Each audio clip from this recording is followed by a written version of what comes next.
Every election cycle, like clockwork, someone looks at me very serious, very concerned, and says, "Hey, just so you know, you're a spoiler." A spoiler, like I'm standing outside the polling place whispering, "Bruce Willis is already dead!" Or, "The ship sinks at the end!" But here's what fascinates me, because I'm autistic, and when something doesn't make logical sense, I don't just let it go. I poke at it with a stick until it confesses. What exactly am I spoiling?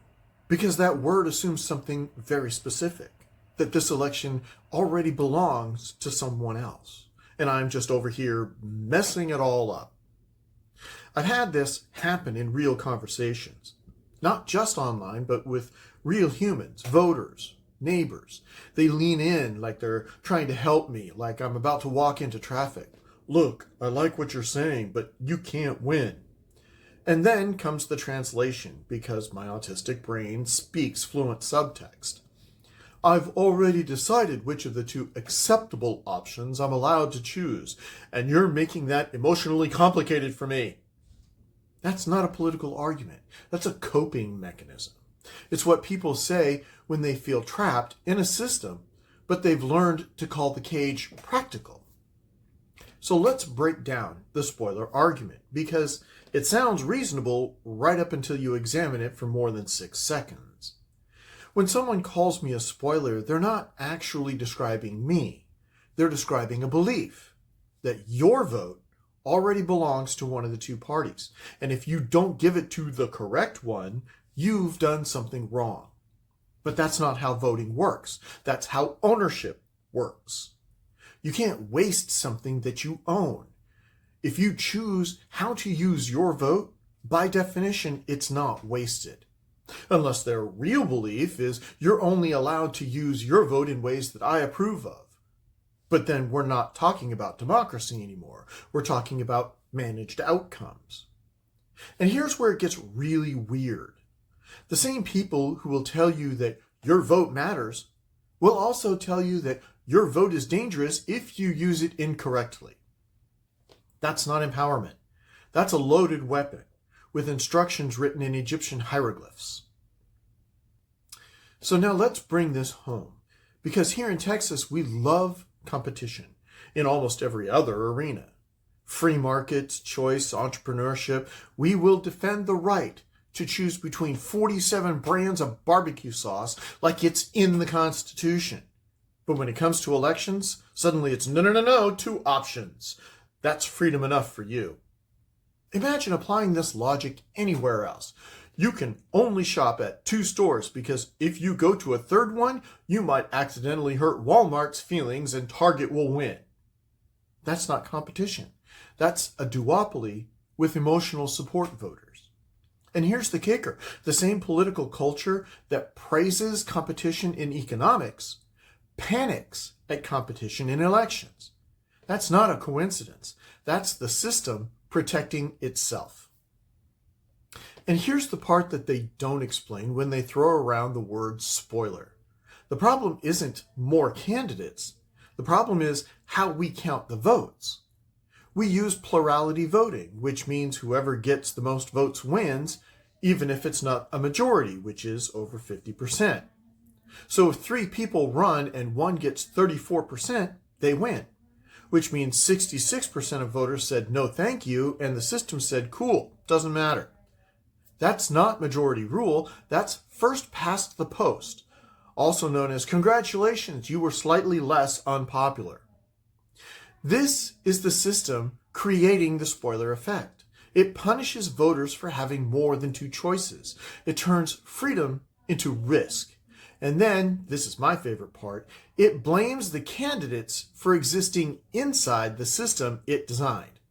Like it's building a bridge with a missing plank and then blaming pedestrians for falling through it. And this is where I get a little marine about it, because I've heard this argument enough times to recognize it for what it is. Don't run, because you might affect the outcome. Okay, but that's actually the point. That's literally the entire point of running in an election. If your campaign only works in a world where no one challenges you, you don't have a campaign. You have a reservation system.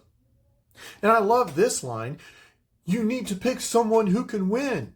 Translation, pick from the pre-approved list. That's not voting. That's ordering off of a menu in a restaurant where the chef hates you. Now, if people are genuinely worried about spoilers, and some of them are, there's good news. We already know how to fix this. See, the spoiler problem isn't actually about voters making bad decisions. It's about how votes are counted. For instance, in a system with ranked choice voting, you can vote like this: your preferred candidate, your backup choice, your least bad option. If your first choice doesn't have support, your vote transfers. Nothing is wasted, nothing is spoiled. You can vote honestly without risking your influence. Same with approval voting. You can support more than one candidate, even from different parties. These systems exist, they work. They're used in real elections. These systems remove the fear. They let you vote for something instead of against someone, which raises an uncomfortable question. If we know how to fix this, why haven't we? Well, because the current system benefits the people already winning within it. Both major parties benefit from a world where voters feel trapped, competition is limited, and fear drives turnout. The spoiler label isn't just a complaint, it's a defense mechanism for the system itself. It shifts responsibility away from candidates needing to earn votes and puts it on voters for choosing wrong. If we want voters to be free, we need to change how voting works, not shame people for how they vote. So when someone says, I'm worried about spoilers, my response is simple: great, so am I. Let's fix the system. But what if a worse candidate wins? Look, if the only way to stop a bad candidate is to tell people not to vote their values, then the system isn't protecting democracy, it's managing it. Now, I'll make this promise right now. If I'm elected, I won't just show up to the state legislature to cast votes. I'll show up to challenge the systems that tell you that your voice only counts if it fits inside two predefined options. Because democracy shouldn't feel like a trap. It should feel like a choice. At the end of the day, the spoiler label isn't really about me. It's about control. It's about maintaining a system where your choices are limited and your compliance is framed as responsibility. But here's the truth. I'm not taking away votes from anyone. I'm giving them back to you because your vote was never theirs to begin with. So no, I'm not a spoiler. I'm an option. And the only thing I'm spoiling is the idea that you were only ever supposed to have two choices. And if competition is a problem, what kind of democracy do you think we're running?